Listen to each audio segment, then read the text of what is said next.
Yo, yo, what is up, everybody? Welcome to the Payoff Pitch presented by Fantasy Phenom. I'm Kyle. That's Mike.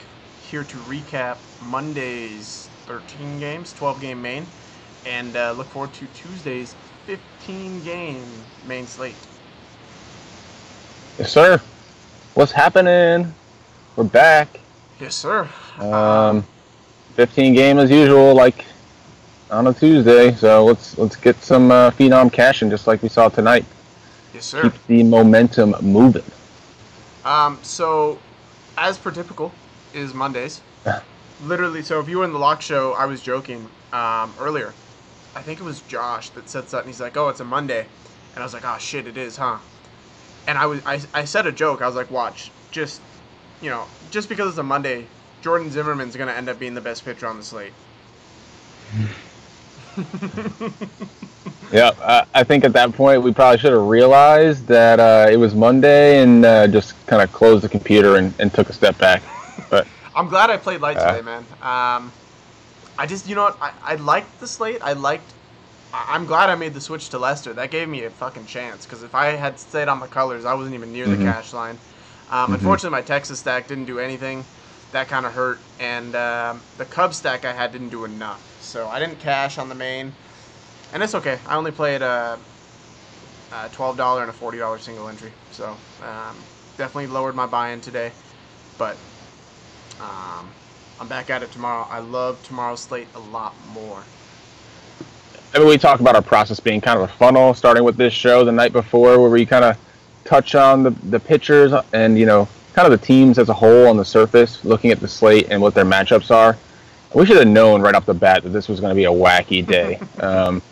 You just looked at that pitching lineup or like the probables for today, and we should have just known right away it was going to be wacky. Sometimes you just know. Like I said, it all starts with the night before. You kind of take a look at who's pitching, and that's obviously what we do here. And touching on the hitters, and it was pretty obvious from the get-go that this was going to be a weird one.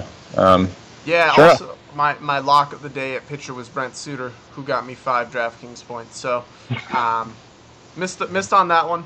Such is life. Yes. I was confident, and he started out well, too. He actually started out really well, but he got into trouble a couple times, and unfortunately that 5th inning just derailed him. So, it is what it is. We live to fight another day. Bankroll is key, right? I think it was kind of the only reason we were looking at him was because of the wacky slate, because of the options, right? We even talked about in the show, a good little pivot off of Suter who was getting a little legs to him was Marquez, and he went out and did his thing in Coors. So I know there were some Phenoms in the chat that were on him as well. So yeah, shout out to Jags and Dan, who were on Herman Marquez all day. Right. Dan cashed again. Jags cashed, so there was definitely some cashing going on, even though I didn't hit the cash line. It's not about me, it's about the community, and I know there was cash in tonight, so. Yeah, man, I won the free roll. That doesn't happen very often, man. I have to say it every once in a while, because, I could probably count on one hand the times I won the free roll in DraftKings. It's tough. It's a tough get. So props to me. Marmar, who probably does it every other night. He did it on FanDuel, so. That guy, congratulations again, man, I guess, Yeah. But yeah, dude knows what he's doing. Get at Marmar if you want some DFS advice. Yeah, and hey, shout out real quick to Dan the Man in River. He's in the chat right now on the YouTube show. What's up, Dan? Dan is our arcade expert, and so he has volunteered to do a post of the day. So you guys know how Clint does his prospect post. That's Clint's niche. Dan is obviously an arcade king, and so he's going to do a post of the day kind of where he's looking for arcade. So if you guys are looking for another, way like, hey, I want to try this arcade mode, it might be easier for me to cash in. Dan has a ton of success with it. He does it on the smaller slates. He never does it on the main. So, if you want to play like the regular for the main and then arcade for the smaller slates, Dan's going to do a breakdown when he can. Obviously, he won't do it every day if he can't, because the guy works. But he's going to help the Phenoms out. So big ups to Dan for helping out. That's what it's all about. Yeah, any way you can help, guys. Whatever you want to do, however you want to contribute, that's what it's all about. And this is just a community of sports fans. That's really what it is. Who likes playing DFS. So if you want to help out, Dan, it's awesome. You've been cashing. I'm happy. for you. In fact, I think I'll start putting up a free roll on DraftKings. That's an arcade mode free roll. I mean, it wouldn't really count to anything, but just to get people, if you wanted to start playing it and see what the rules are all about, why not? I'm with it. All right, man. So our ace of the day, as I sarcastically predicted, was fucking Jordan Zimmerman. Talked about a potential Royal stack today. They weren't my top stack, so I didn't play them. They were my number 5 stack, but sure enough, Jordan Zimmerman goes out and was the best value on the slate, tied for the best points on FanDuel with Herman Marquez. Just outed him on DraftKings, and John Lester took the most points with 27.35. So it wasn't a complete loss for me, like I said, on pitching it. I'm glad that I made that switch. My gut, I stuck with it, and Chris also put me on Lester, and so he planted that seed in my head, and I was like, I'm gonna run with it. I like it. And so the more I thought about it, the more I went to Lester, and I'm glad I did. But yeah, Odorizzi went out bald. Of course, I stacked against him in the late, so that explains my late slate. And then Josh Tomlin, I did pitch him in the late, but my stacks, nah. Yeah, again, guys, I make this decision on the top 5 based on value and points scored. Because a lot of times it comes up in the value, some relief pitchers. So I make my own top 5. I kind of weigh all the stats here. But there he is. I mean, kind of looks like Dad Bod himself, man. He looks like kind of Dennis Quaid in the Rookie out there. He's definitely a seasoned guy. Yeah, he's been around. 7 strikeouts, though. That's not Zimmerman-esque. True. So, good looks for him in Kansas City. Again, wacky slate, guys. Look at this top 5. I played some Odorizzi. That really was the only guy I played out of this top 5, to be honest with you guys. But, I mean, you look at the scoring here, there really wasn't much to love. Yeah, no, there was no, runaway pitcher on DraftKings, at least. This pitcher, again, pretty intense, man. Yeah. And then our king of the diamond is Mr. Stanton. Dude is just a fucking beast. Yeah. Good picture choice, Mike. Intense, right? Yeah, another day where it was kind of a one-off day. So you see here, none of the top 5 here are teammates. So Giancarlo Stanton with 34 DraftKings, 46.9 FanDuel, 2 home run, 3 RBI, 2 runs, and 2 walks on the day. So absolutely ran away with the top score. Trailing him was Tommy Pham, Danny Valencia, Ian Kinsler, who Mike was all over today if you guys were on that lock show. So big ups to you, Mike. And then Gregory Polanco finished it out. He had a 4-for-4 day, if I'm not mistaken. Yeah, I mean, there's no two-mans or teammates on this top 5, but if you look at it, you look at how many people scored 20 points today, there's a ton. And you'll see a couple Tigers on there. Justin Bour wasn't far off 20 points today off the Marlins. So there's definitely some legitimate two-man stacks to be had today. You just kind of don't see it in this top 5. But yeah, I mean, I got put on a Tiger stack today because I know how much Vargas relies on that changeup, and I looked at our BVP pitch type tab that we have exclusively in the sheets that we send out, and you look at what the Detroit Tigers do versus the changeup, and it really kind of put me on the Tigers. Sure enough, they really went out and did their things, minus JD Martinez, who we talked up on the show last night. Got his total 2 points, but hey, it's going to happen to the best of the hitters, but yep, double dong for Stanton today. He's a threat to do it every night at this point. Jags gave you credit. He said Mike with the Detroit and Parra calls today. He balled out. Again, Parra, there was another guy. He kills sliders, and that's kind of another reason I liked him, because he passed that filter. He crushes sliders, and he's been crushing lately. And I saw them move him up in the order, and it's got to be a confidence boost. Yeah, good call on that one too, Seth. All right, man, we got Milwaukee and Pittsburgh, Junior Guerra and Ivan Nova. Ivan Nova is one of the guys we are looking at playing tomorrow. He has not been fantastic at all in his last couple starts, so no recency bias will put you on Nova. But the Brewers strike out quite a bit. One of the highest strikeout teams in the league. So for that reason alone, Nova is intriguing. he also does a fantastic job of keeping the ball on the ground on the season. Obviously, he's been elevating it a little more over his last couple starts, but he did have the All-Star break, a couple extra days off. Might be able to right this ship, per se. So, not going to have a Brewers stack here, and Nova does make the player pool of pitchers we are looking at. Yeah, I mean, it's just in the context of this slate, right? You know, we talk about usually a 15-game slate. It's pretty spread out when you're looking at aces. You know, pricing in general. If you look at this slate, it's very tiered. So the upper tier, I know Kyle and I aren't really too high on today, just because of what we're seeing in the mid-range and for what those prices are for those guys. And I think Nova kind of falls in that category. You obviously need length out of him. He thrives on pitching to contact. He's a sinker baller for sure. But he's got some K upside in this matchup. Milwaukee's top 3 in the league at swinging strike rate. So talking about ground ball pitcher with some K upside in this matchup.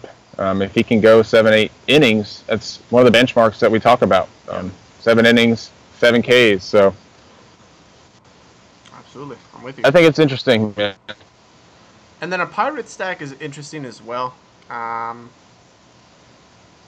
Gregory Polanco's swinging the bat okay right now.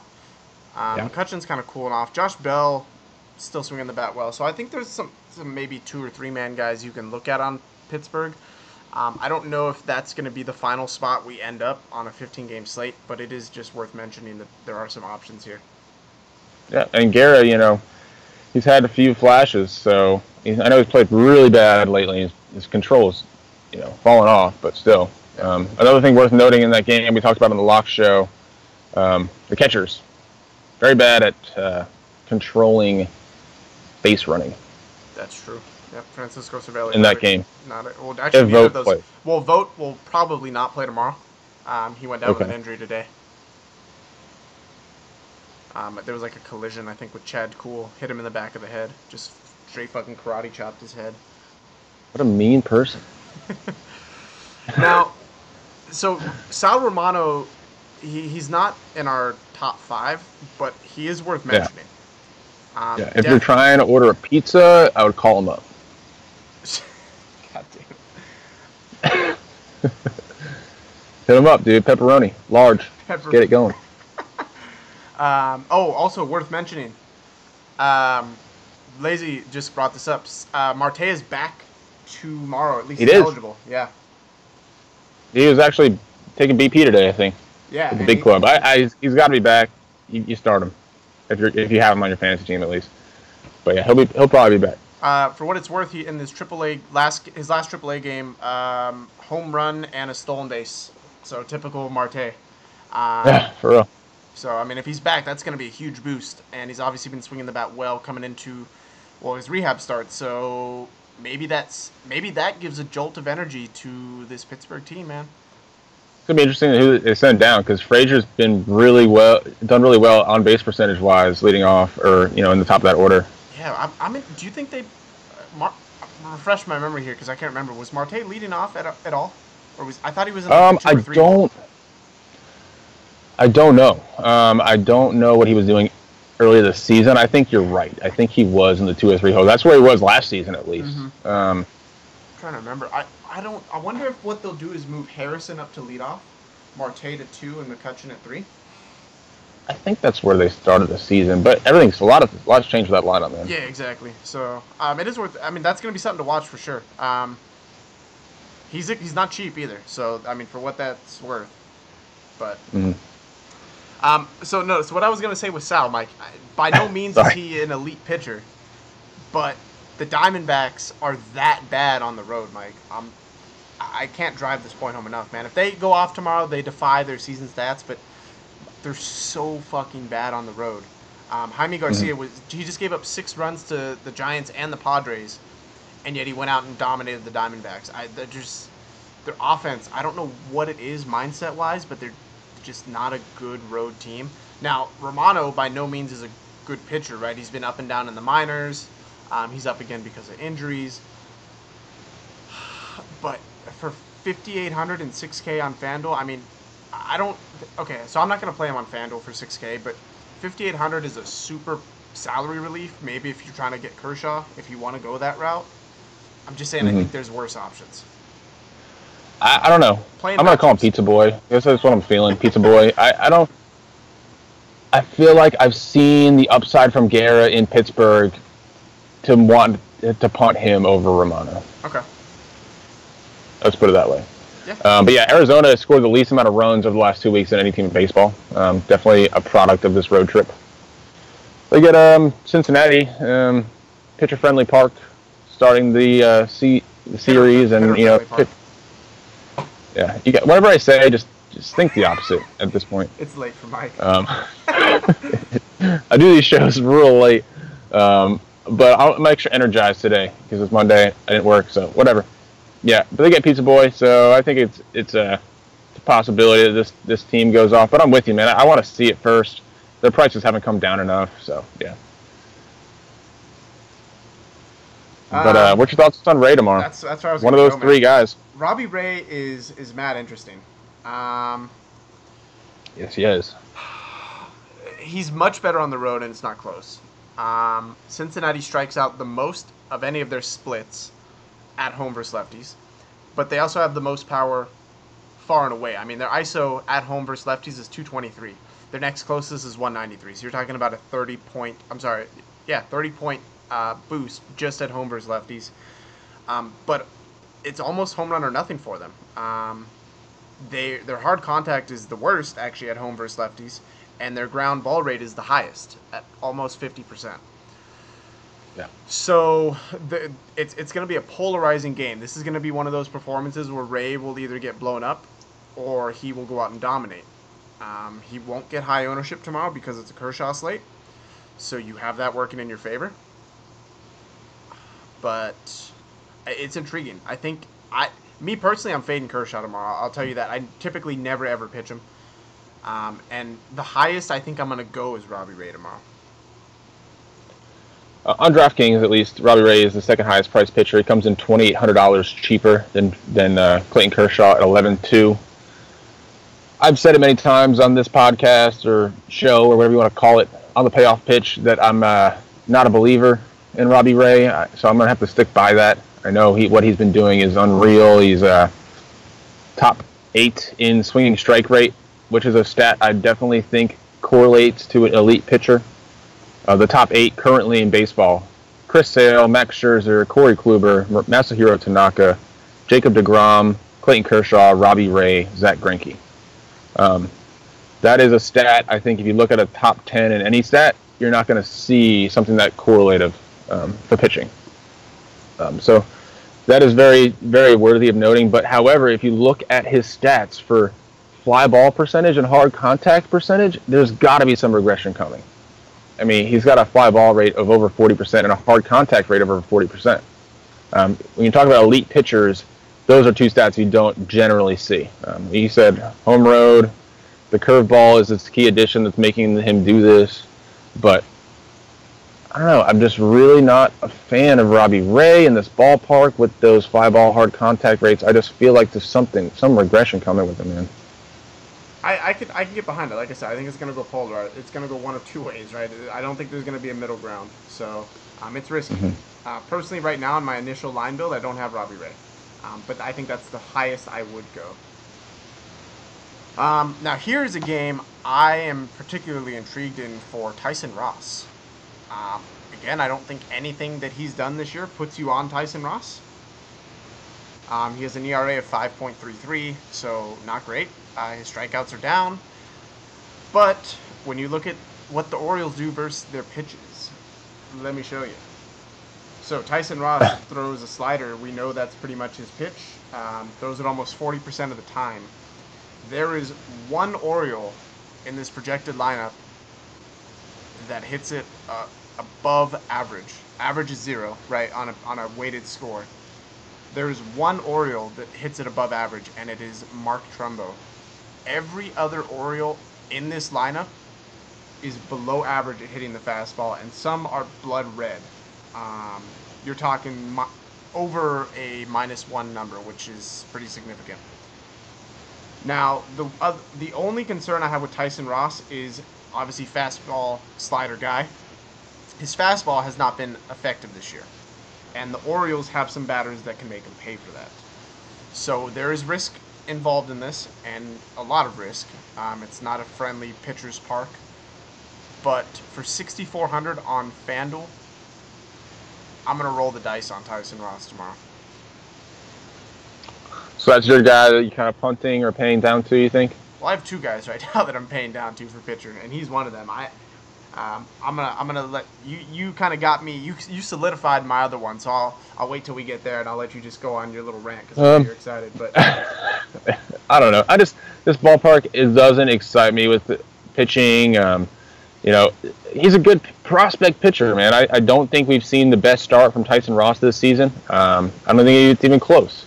He's a guy coming off thoracic outlet syndrome, a procedure that hasn't really limited pitchers when it comes to their recovery. We've seen a lot of people bounce back from this, and he has been kind of a strikeout guy in his career. So, like you said, the BVP pitch type and what Baltimore's kind of done as a team as a whole, it makes sense of why you see some upside there. So I feel you for sure. Now, I think everything we said about Tomlin yesterday is in play with Bundy. I think Texas burned a lot of people today. I think they were probably one of the chalkiest stacks of the day. I think you go right back there. I really think you can. I don't know that this is a positive or negative ballpark shift for them, but they still have been playing well. Yeah, they're still hot, absolutely. And this Baltimore pitching staff is nothing to shy away from. Damn, you stole the words out of my mouth. I was going to complete your sentence with that. There you go. I've been doing this too much. Oh, man. So I'm with you, man. I can get behind a Texas stack for sure. I don't know that Bundy's the guy I want to attack, but I don't hate the play at all. I'm sorry, I don't hate the attacking him play at all.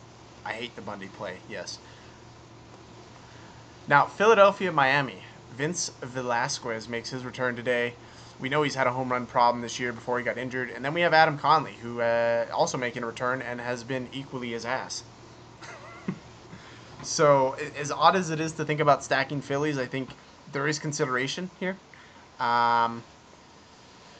We know their splits versus lefties are legit. However, they are much better at home than they are on the road. So we know they're upside versus lefties, but look at these numbers on the road versus lefties. Over 50% ground ball rate, only a 26% hard contact, only a 152 ISO, and only a 208 average. So they're really home run or bust. And could they get to Conley? Absolutely. It's not my favorite place to go. Now, I am looking on the flip at some Marlins, who are the second hottest team over the last 7 days. Third hottest, second hottest, one of the two. I don't have it pulled up in front of me, but I remember reading it. So, Stanton and Ozuna and Yelich are the three guys I look at. Bohr definitely deserves some consideration as well. He just didn't fit my lineup that I've made so far. I mean, to be honest with this game, it's kind of a usual suspects type of game for me. Both these pitchers are not. I guess you could say poor. Yeah. Neither of them are very good. You know what though? Vince Velasquez has a ton of upside. He just hasn't really tapped into it this year, and I don't know how much of it was him being hurt. I don't know the extent of maybe he was hurt the whole year. I don't know, but last year he showed flashes. True. Is this his first start back from the DL? Not sure. I think it either is his first or second. Conley, it's interesting. They haven't started him in a while. They hadn't started Tom Kohler in a while. So maybe there is a spot up for grabs in this rotation. But yeah, like I said, this is a usual suspects type game for me. I don't really want to pitch either of these guys, but I definitely could see myself going at them. Yeah. I didn't see either of these two lineups screaming, I want to stack here either though, so yeah, could be a fade in that sense. I just love what Stanton's doing right now. He's too hot, and then Yelich kind of is too cheap for what he can do. He's been really cheap, man. He has, and if you buy into this, there are strong trade rumors of Yelich to the Phillies. Huh. Possible. That's interesting. Very interesting. St. Louis, New York. Mets, New York Mets, the bad New York team, although both teams are pretty bad right now. If the sheet fucking loads. Hey, while this thing loads, you want to hear a joke? Uh-oh. My cousin's son just told me a joke yesterday. Okay. So there was this big fiery plane crash, and every single person on the plane died except for 2. Why did those 2 survive? I guess it's more of a riddle. I have no idea. It's because they were married. Did you get it? Not at all. That one went right. I told you, every single person on the plane died. It's cool. Don't worry about it. If any of you guys got that, let me know, because that went right over my head. Maybe I don't. Hey, man, this comes from a 5-year-old. He's a very intelligent 5-year-old. Apparently more intelligent than me, but it's not hard to do, so. All right, we got it. We're up. So, Michael Wacha, Rafael Montero. Montero has not pitched poorly, or as of late. And Wacha actually has been pitching fantastic as of late. He has really turned shit around. So, he also has a 40% strikeout rate over his last couple starts. So, well, that's weird. what do you think about... yeah, right? What do you think about stacks here? I mean, Cardinals are hot. Paul DeJong stays hot. Hit another home run today. Tommy Pham hit a home run today. So, I mean, there's places to go here. Are we attacking Montero? To me, this feels like a complete game fade, both sides for me. I think you can attack Wacha, to be honest. On the road, man, this guy's been really, really, really bad this year. 7 ERA, batting average against of 346. However, only 5 of his 16 starts have come on the road. Small sample size, yeah. So definitely small sample size. I mean, I kind of glazed over Wacha, to be honest, because of his price. At 9,500, 4th highest on DraftKings, it was just looked like, oh man, that is just, I don't know, man. Talk about dynamic pricing on DraftKings. Yeah, for sure. They definitely fell in there. That swinging strike rate, I mean, and that K percentage, 9 Ks in each of his last 2 starts. I believe it was Washington and I don't know the other one. Anyway, but yeah, I mean, Rafael Montero is a long reliever. Yeah. So. I mean, there's a valid argument to be made about stacking against either of these guys. On a 15-game slate, I just feel like there's going to be better spots. So, me personally, I find myself fading it. Yeah, I mean, we hyped up the bottom of this order for some salary savings. I think you can say it again. I mean, it didn't really pan out. I mean, DeJong. Actually, it's DeJong, not DeJong. I found that out today. Oh, I'm sorry. Via Baseball References pronunciation DeJong. All right. Thing. DeJong. Paul DeJong. You can just call him Paul. Okay. I like DeJong or DeDong better. DeDong. We call him Paul DJ. There you go. Paul. DJ Paul. Sounds a little bit better. Sounds a little bit cooler. God damn it. What about Happ and Brian Johnson in this Toronto-Boston game? Brian Johnson's going to make another start for Boston. Obviously, we all remember his game against Seattle.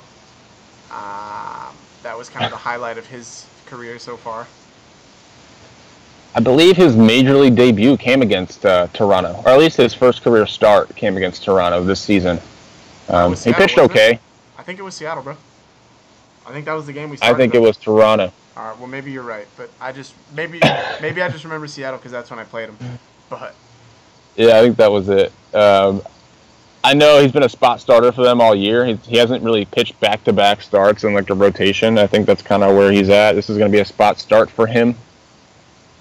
Don't necessarily look at him as someone I want to throw. I don't know. This is kind of feeling like a game fade as well. I don't know why. Same. I don't have any stacks here that I like, and I'm not pitching either pitcher. All right. Fair enough. Something that might change, guys. Again, that's why we try and narrow it down the best we can. Obviously, things change. Lineups, yeah, are huge in determining that. Yep, lineup construction, when lineups come out. That's why the lock show is so important to get in there to really further narrow down that player pool. Facts.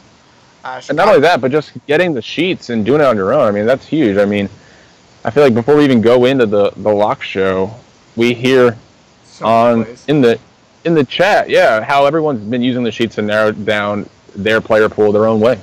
So, facts. John Lackey, Sean Newcomb. You looking here for either guy? Cubs' worst hard contact split is on the road versus lefties, but it is their highest power split by far. 23% home run per fly ball rate, 195 ISO, 275 average against or on the road versus lefties, and that is this situation. Cubs are also over the last 7 days the hottest team in baseball, the singular hottest team in baseball.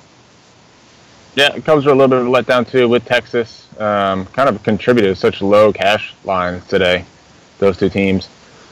Yeah, you can go right back there. I don't mind it again. I talked about it in the lock show. There's a majority of this lineup. I think everybody but two people in that lineup today had an OPS over 800 in the last 2 weeks. But I'm all over Atlanta on this one, man. John Lackey is a home run gifting Santa Claus this season. So, from DFS perspective, man, I just kind of look at this, whether you want to play it like Freddie Freeman. I'm really in love with Freeman, and I think he's going to hit a home run, and you want to, put Phillips or Enciarte to get that 2-man, or you just want to try and find all 3 home runs if he does give them up in this game. So, lefties in this ballpark, we know what they do, so that's where I'm at. Yeah, I'm with you. And then Cubs, your usual. I mean, I don't know if Schwarber will play tomorrow. Might not against the lefty. But obviously, Bryant destroys lefties. That's his split. Rizzo can hit them no problem. Ian Happ is better from the left, but he's okay from the right. Javier Baez, Addison Russell, both those guys. I think they've been playing Jay at the top of the order versus lefties. Which is recently. Weird because he's terrible versus lefties. He's also a lefty. Yeah. So. But maybe that was before Zobrist started heating up again. One of the guys just asked me, do I think the Cubs are still fake? Negative. I think that Jose Quintana trade lit up that locker room. Man, I think... remember on the lock show I said, do I think that this re-energizes Lester? Sure enough, man. I just... You were on the Brewers, man. What are you talking about? Like 3 days ago, you thought the Brewers were going to win the Central. But I'm saying once that Quintana trade... it did something to that locker room, man. They haven't lost since the All-Star break. I just think there's a new vibe in that clubhouse, man. Someone like that can definitely bring energy to them. It's underrated, man. And when you're talking about a team playing well all together at the same time, mental toughness in the middle of a season is extremely important, especially in baseball. Yeah, I think you'll see a similar effect. You know what I think is going to be extremely under the radar? Nats traded for Sean Doolittle and Ryan Madsen. That is. I think they're done though. That's still going to help their bullpen, man. Oh yeah, definitely. And that was a piece that I think a lot of that sucks when you play a good game, you pitch a good game, and the bullpen gives it up. That's a tough loss, no matter what. But yeah, as far as mental toughness as a team, and it permeates, man. You're seeing the negative aspect of that happen to the Yankees. As a team, it's all just kind of a train wreck, and it's tough to be that one shining light, to guide the rest of the team, especially with the Yanks. So. Yeah, no, you're 100% correct. Judge clearly is not able to handle the spotlight. All that attention he received at the All-Star game, it's getting to him. He's folding. I think his career's done at this point. So Bellinger over Judge. Hashtag shit on Kyle on Twitter because of this, those statements. Y'all better be ready for that. Bartolo Colon, complete game shutout tomorrow.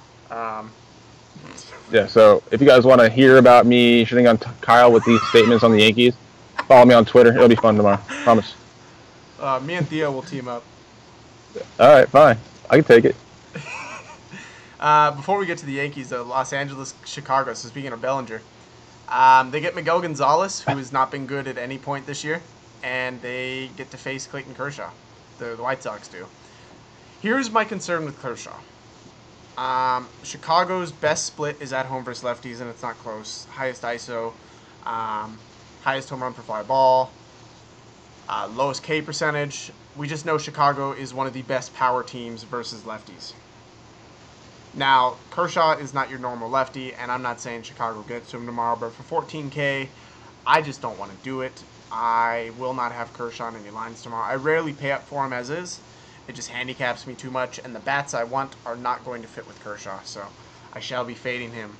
But Miguel Gonzalez is very much attackable. Cody Bellinger, I'm looking there. Corey Seager, love that play. And Jock Peterson and Yasiel Puig are hot AF. Yeah, I'm on Dodgers too. It's definitely one of my favorite stacks of the day. As to who, obviously, we'll have to wait for that lineup to come out. I guess at the top, we're trying to filter teams and pitchers at this point until those lineups come out and we see what things are going on as far as what everybody else is feeling. I will say this about Kershaw. He is trending in the right direction as of late. If there was no All-Star break in between his last start and he was about $1,000 cheaper, I think I would be considering playing him a good deal. In his last 4 starts, he's only given up 2 earned runs, and that came off a home run to Eric Hosmer. 43 and that's 4 starts. K rate. 43. Yep, he has double-digit strikeouts in each of his last 3 games. And again, that 1 home run is the only blemish in his last 4 starts. And you know what? He's probably going to go out tomorrow and get 11 strikeouts. I don't doubt it at all. Mm-hmm. I'm banking. Go ahead. I was going to say, I like to compare, like I said today with Odorizzi on the Lock Show, I like to compare Oakland and Chicago, the White Sox. I don't know why, I just tend to do it. And we saw what Kluber did with Oakland the other day. He struck out 12, gave up a home run, I think. 2 home runs. And 2 home runs, and those are the 2 earned he gave up. I could totally see that being the start for Kershaw tomorrow. 100%. And he'll go out and he can have a 40-point DraftKings performance, a 70-point FanDuel performance. If that happens, well, shit, I'm going to be chasing some chalk. But I'm banking on him having a average Kershaw game, so maybe like 20, 25 DraftKings points. And in that case, he's not paying off his salary. And if he only gets you 35 on FanDuel, he's definitely not. You need more than that, right? So I'm banking on that kind of performance tomorrow. Or I'm banking on my bats separating me so much because I know the bats that I want will not be able to be had by Kershaw owners. Exactly. And if you play DFS enough, you understand, like if you're a tournament player, this is a negative matchup for Kershaw in my opinion. You know, if you look at it from a surface metric, right? Kershaw, I'm playing him. Do I want to play him in a tournament? Is this a plus matchup or a negative matchup? To me, it seems like a negative matchup. You look at the numbers versus lefties with the White Sox. You know, they're either average or above average in almost every offensive category versus a lefty. But you have to understand the game that is DFS. So if you're playing cash, out of the 3 guys in the 10K range, he probably has the best matchup, man. 100%. He can easily be the top scorer tomorrow. I'm not saying don't play him. I'm just saying with the bats I personally want, I won't have him. So, but I will never talk you off of Kershaw, ever. That would be a stupid thing of me to do. Yankees and Minnesota, man. Bartolo Colon, change of scenery. Is that going to help him? You know, it helped Jose Quintana. He went from, I feel like this guy's lived on a bus and an airplane for the last 30 years. I don't think change of scenery really affects him anymore. There's no fucking way in hell I'm pitching Bartolo Colon tomorrow, but I was originally looking at the Yankees, but I don't think I'd go there minus Judge and Frazier. Sanchez has not been exactly hot. Castro's been okay since he came back. Holiday's been okay. Didi's been okay, but you're still paying for him, and Judge hasn't exactly been tearing the cover off the ball either. I mean, he's gotten on base every game, but he's not paying off that price tag, and so I don't find myself with the Yankees so far tomorrow. Now that could change, but I'm finding myself fading this game, to be honest with you. I don't. I'm definitely leaning more toward this game than you are. I don't know. I think both these pitchers. I mean, Sessa's been very serviceable. I don't see him as a guy that I want to avoid, but I don't know. I think Bartolo Colon in the AL is kind of going to be the death of his career. I don't see this lasting all season, to be honest with you. I did, from watching the game today, they were talking about possible weather concerns today. So keep that in mind. Obviously, we have no idea at this point. It's 3 a.m. Eastern, so we have no idea what's going to happen with the weather. But obviously, that's going to be an issue, and it could,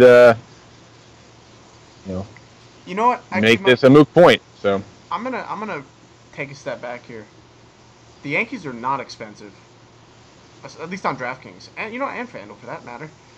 I think if I'm guessing on ownership right now, which is bold to do, I'm gonna go out and say the Yankees are chalk for the standpoint of you can get a couple Yankee bats with Kershaw. 3,700 for Starlin Castro's cheap, 29 on FanDuel. Ellsbury's 31 and 36. Didi is 28 on FanDuel. Chase Headley's 3K. Clint Frazier is still 2.5 on FanDuel. That's way too cheap. Gary Sanchez only 3.4. Matt Holliday 2.9. So I'm going to say the Yankees in this matchup. I mean, people love playing against Bartolo Colon as is. You've put that with the fact that the Yankees with Kershaw is doable with some punts. Fuck, man. I'm going to hate tomorrow's slate if that happens. I mean, Sanchez got the night off today. He'll be in the lineup. Ellsbury led off. So I don't know if I feel like him and Gardner have been platooning. I don't know, but Frazier's played the last 8 games in a row. It seems like, so maybe it's time for him to get a day off. We'll see what happens. Holiday should be in this lineup again. Again, definitely a team that's going to be lineup dependent for me, just because of how much they've been shaking it up. They have that Troy Cooper platoon going on at first base. Cooper had 3 hits today, so I don't know if they want to keep that and ride it. I imagine they do. I imagine they will ride Cooper a little bit, because I think their position at acquiring a first baseman depends on how he plays the next few weeks. That's fair. There's a reason they made that trade. Sorry. There's just a reason they made it. I don't know if you heard me or not. I did. There's a reason they made that trade. Yeah. Okay. Sam Gaviglio and Brad Peacock tomorrow. Another guy I just don't find myself paying up to is Brad Peacock. Not to shy on anything that he's done. I mean, the dude's been fucking fantastic. The problem is always going to be length of his outing, but the K upside is always there. Seattle does not strike out a ton, for what it's worth, and the team is not playing poorly. So I just don't like Peacock enough for his price. Now, I like him. He can go out and have a good game tomorrow. Is he going to pay off his price? That's always my thinking, right? Is he going to pay off his price? Price dependent is always the He's really expensive, man. 10.5. Third highest price pitcher. It's always the end all for me in pitching his price. And so for his price, I'm find myself fading Peacock. Do I attack him? Absolutely not. Do I attack Sam Gaviglio? Yeah. You can attack Gaviglio with Houston. Yeah, I don't know, man. With Peacock, so we talked about team morale. I mean, if you look at this game for Seattle, I mean, that has to boost team morale. What happened today, Houston, and just some stats to back up, your suggestion with Peacock. This will be his 10th game starting, and he has yet to pitch in the 7th inning. He's only gone 6 innings, 3 out of those 9 starts. However, in 7 of those 9 starts, he struck out 7 or more. However, also in 7 out of 9 starts, he's walked at least 2. Yeah, he has a walk problem. So he either walks the guy, he strikes him out, and that's it. So that's leading to what's going on with why he's not pitching late in the games. The thing about him, though, he's only given up 1 home run this whole season. So it's really hard to stack against Brad Peacock if you're a DFS player. No way I do that. No way. He's given up 16 earned runs, and 8 of those came in 2 starts. So if you think about it, you take it in 7 starts this season, he's given up 8 earned runs minus those 2 blowups. Yeah. Been pretty consistent. The problem with him as a DFS player is he hasn't pitched in the 7th inning yet, and again, that's one of the benchmarks. Yeah, I'm with you there. I definitely think you can stack Houston tomorrow. They are cooling down to their standards. So that makes you... I mean, you have to compare price, right? So their bats are always going to be expensive, and so is the price going to be worth it? I think they can get to Gaviglio. I don't have an issue stacking Houston. They're in my top 5, but it's not the first place I go. Let's put it that way. You stack Springer, Altuve, and Correa, 56, 58, 55, you're probably playing a closer on FanDuel. You're punting half your positions, yeah. Pretty much. Something like that. So, that'll be contrarian on the Kershaw slate. Yeah, really. Astros won't be high on tomorrow. That's true. Detroit, Kansas City. We know what Detroit does versus lefties. They just showed it today, and Travis Wood is a little worse than Jason Vargas. Just by a hair. So, looking at going right back to some Detroit bats? I think so. Why not? I think you got to look. Travis Wood, probably another spot start for him. I think both these guys are probably making a spot start. Has Boyd been in this rotation? I really don't think so. He is not. So bullpen game overall, perhaps. Now, J.D. Martinez still seems criminally underowned. I mean, not underowned, underpriced. Yeah, against a lefty. Yep. Don't understand that at all. I think go right back to him against a lefty. We talked about it last night. Same stats apply. Everyone's been talking about him definitely being traded. I've actually heard him to the Rockies, which means it probably won't happen. I mean, if I'm hearing about it, that means it's probably not going to happen. But yeah, definitely an intriguing proposition that he's definitely going to be traded, J.D. Martinez. So I think the Tigers they're definitely going to be sellers here, so I agree. There's rumors of J.D. to Coors. That would be just holy shit. That's what I'm saying. But I feel like if we're hearing the rumors, then it's probably like something that was talked about and then didn't come through. You know what I mean? Yeah. I mean, think about Quintana. We didn't hear those rumors at all before he got traded. And then just bam. Yeah, true. It definitely can affect the way a guy's playing. So yeah, I mean, I think you can go right back. Tigers are underpriced, 100%. I think you can go right back there. I don't find myself stacking against Boyd. I just... not my favorite spot to go here with Kansas City. I just think there's, on a 15-game slate again, it's just going to be, I just think there's better stacks. Yeah, they're not that great versus lefties. Obviously, their big bats are lefties. Yeah, exactly. All right, Mike, here it is. My guy. Here it is. So, here what is? So, I'm sitting here before the lock show. And I'm talking to Chris over Messenger, and I'm getting on Skype with Mike, and I'm like, all right, dude. Fucking throwing Dinelson Lamet. And this is without me looking at the pitch types, mind you. I'm looking here and I'm like, Colorado strikes out versus righties. Now, is there risk? Abso-fucking-lutely. There's 100% risk here. Colorado at home. Dinelson Lamet can give me negative 15 points tomorrow. No doubt about it. But he shuts down right-handed bats, which is a ton of the power in this lineup. And, he's a fastball slider pitcher. And Mike, what does Colorado do versus sliders? Tell me. On the season, if you value, Fangraphs has their own metric, pitch value. You can go in and check it out. But they rate every team, pitch value. And so, like you said, Lamet, he's a fastball slider. That's it. He has like a show-me changeup, but he's primarily just a two-pitch pitcher. So he's a very raw talent. Still kind of developing at the major league level for San Diego. But he throws a slider a ton. That's his out pitch. He's got a 44% K rate this season. That is a ton. Colorado dead last in baseball, if you want to look at that metric by Fangraphs. And it's not and it's not even close. They are in a negative 28.8 or 28.3. The second worst is Toronto at negative 22. Yeah. So they're the major league worst team at hitting the slider. The only exception is Gerardo Parra, who might be the hottest hitter right now. So that's maybe interesting play tomorrow if you're not playing Lamet. Definitely still risky. I mean, he's got tremendous upside. He's struck out 8 Braves, 12 Brewers, 8 Cubs, 8 Mets. But similarly to Peacock, this will be his 9th start, and he's only pitched 6 innings 3 times. So you got a 2-pitch pitcher who's not pitched in the 7th inning, in Coors. Definitely a high risk, high reward type of play. Yep, 100%.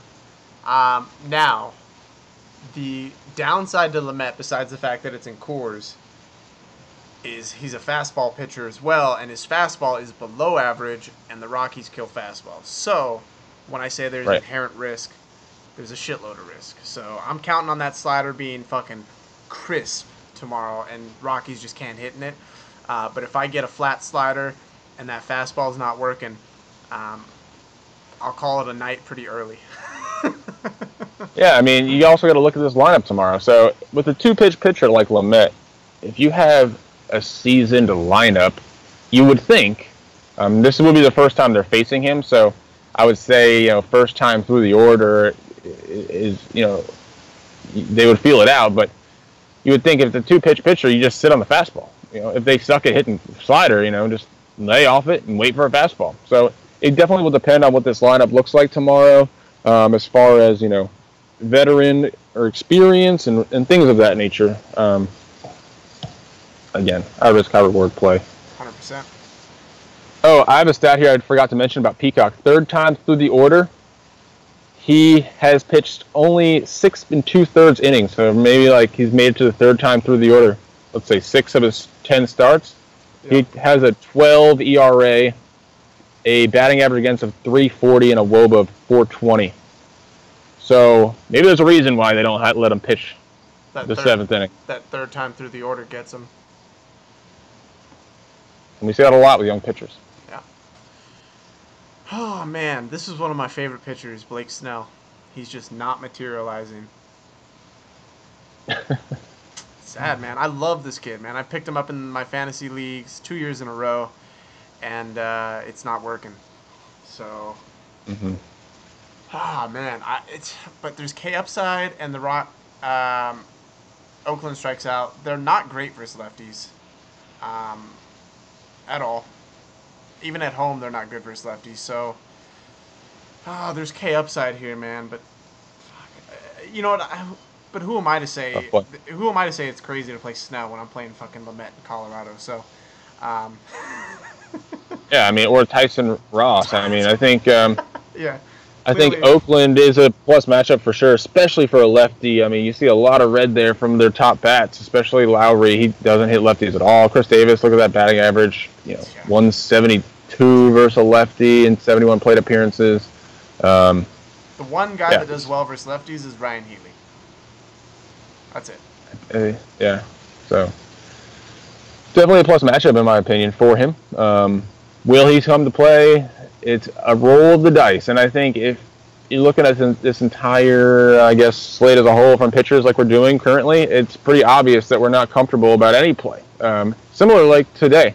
So I could see it being definitely a wacky slate. In those situations, I'd rather be able to pay for the bats that I want and feel comfortable about my bats if I'm not comfortable at all with my pitching. So 100%. That's my personal take. That's where I am, man. I'm comfortable with my bats tomorrow, which is I did bats first, then pitching. So. Yeah, definitely could be one of those slates tomorrow, especially in tournament lineups. Cleveland and San Francisco, Mike Clevinger, he is the other guy besides Ray that I would pay up to. Both these guys similar in price. Clevinger I love tomorrow in San Francisco. He's had a tough schedule to start here. Last 6 starts, Detroit, Texas, at Baltimore, at Minnesota, at Colorado. And he's fared pretty well. Another guy that strikeouts really has kind of turned it on, but he walks a ton, man, just like Snell. He's got a 12.9% walk rate this year, and maybe you could say, it's his first time in the majors. Well, you look back at AAA last year, 12.5%. So it's just inherently, he's just control issue, and you see that a lot with strikeout pitchers. Much better on the road, batting average against of 160 with a 2.56 ERA against probably one of the worst teams in baseball. So definitely a matchup play for a guy who's good on the road and has K upside. Now, you're not going to really see much K upside out of San Francisco, but for a guy that's been doing this against tough teams, he gets a gimme here, and we'll see what he really can do. You know. Yeah, exactly. I'm with you 100%. So I'm definitely on Clevenger. He makes the top 5 for me to play. So I think now is the upside there that Kershaw has? No, but I think for the price he may return. If you can get similar value from Clevenger and you can pick the right bats, right? That's always the thing is if you're gonna fade the top pitcher and he balls out, you better pick the right bats, and so there's always that risk. But I think Clevenger... He is overpriced, Clevenger. 9,100 on DraftKings. He's overpriced for this matchup. I don't know. I like the prospect of Clevenger if I'm paying up tomorrow. I agree. I think he may be overpriced a little bit, but I think he's fair enough to where I can get to it, if that makes sense. Mm-hmm. Yeah. And then I don't find myself stacking Cleveland against block. I just don't like stacking in this ballpark, personally. Yeah, I think block's a little bit better at home. Definitely pitches to contact a bit. So I would look to the people that are playing well, people that are pitching to contact. You know, there's going to be some pitches to hit in this game. So look for the Cleveland bats that are swinging the bat well. Lindor had another good game today. Go right back there. All right. I love this because I wanted to stack Washington without even knowing that they're the last game on the slate. And that just makes it all the more better. Now, over the last 7 days, which is 5 games, the Nationals have 10 home runs, an OPS of 1.02, so 1,000, an ISO of 316, a line drive rate of 25%, highest in the league, and a home run per fly ball rate of, catch this, 32%. Almost a third of the fly balls they hit have been home runs. They are hot as holy motherfuck. And they get Jesse Chavez tomorrow. And so I'm going to stack some Washington. Bryce Harper, Daniel Murphy, Anthony Rendon. I got them locked in. I started my original lineup, or my preliminary lineup as I call it, with those 3, and then went from there. Yeah, Chavez has been pretty bad. He's actually kind of a reverse splits pitcher so far this season. Not really a career trend for him, but definitely is the case. A little bit better at home. Pitches to this ballpark a little bit better, but I agree. I mean, he's running into a chainsaw. So I think this is definitely one of those game stacks, in my opinion. Yes, and let me throw out some stats real quick on this pitch type. Because you know I love Anthony Rendon here. You talk about reverse splits. Check. He hits a changeup. Very, very good. The absolute best, and it's not close, changeup hitter in the entire league. And Jesse Chavez throws it almost 20% of the time. You want to look at the other pitches he throws, the slider. All but 2 Nationals are well above average versus that. Brian Goodwin is the best on the team. The curveball, he doesn't throw very often, but there's only 2 Nationals that don't hit that above average. And this fastball is below average, and there's only 1 National that doesn't hit that well, and that is Ryan Rayburn. So the usual guys we're looking at, I mean, Washington kills every pitch they've seen this year. Just load up Nationals tomorrow, man. Yep. And I don't mind Angels either against Edwin Jackson, to be honest with you. A guy that Baltimore pretty much let go, taking Joe Ross's spot until they can figure out a better option. Is Edwin Jackson going to be, who made, goddamn, what was his name, Mike? He made the start for the Nationals. I think he was their, third day pitcher. Third day pitcher? Their of the season? Pitcher. Yeah, the third game of the season. He got absolutely blown up. Hella old. Who was it? Jeremy Guthrie. That's who it was. Really? He was on the Nets this year? He started the first series for the Nets. I think he was their third pitcher. Rest in peace, Jeremy Guthrie. It literally ended his career. He's not in the league now because I think he gave up 12 earned runs. Yeah, I think we've talked about pitch type enough. You want to give a little preview real quick of that tab? Might as well. Yeah. For those of you that are interested, that's just one of 25 tabs on this spreadsheet. Again, these are Fangraphs values. We color-coded it. I like to look for off-speed pitches, at least 20% or higher, and a value of 3 or higher. So here's your Nationals versus Jesse Chavez. Let me zoom in a little bit. There you go. So there you see Anthony Rendon of a 10. Put that in perspective. Bryce Harper, 1.76. It's not even close. It's definitely just another tool that I like to use when I'm starting to filter out my player pool. Yeah, and I mean while we're on there, let's look at what I was showing you guys are talking about with Tyson Ross. So here's Tyson Ross, right? His slider is amazing this year. It's actually fantastic, but his fastball's bad. And then look at another the 2-pitch pitcher. Yep, look at the Orioles versus sliders. This is what has me on Tyson Ross. And then same thing versus Dinelson Lamet, right? As we go down here. Bam. His slider, pretty good. Throws it 35% of the time. Here's your Rockies. What about Para? Yeah, there's Parra. Blackman hits it okay. But you see the rest of them, -3, -8, -3, minus almost 2, right? They're just struggling. Yeah. Should be a wacky slate again, I think. Like I said, I think you start with bats tomorrow. Yeah. Today, tomorrow. Whenever you're listening.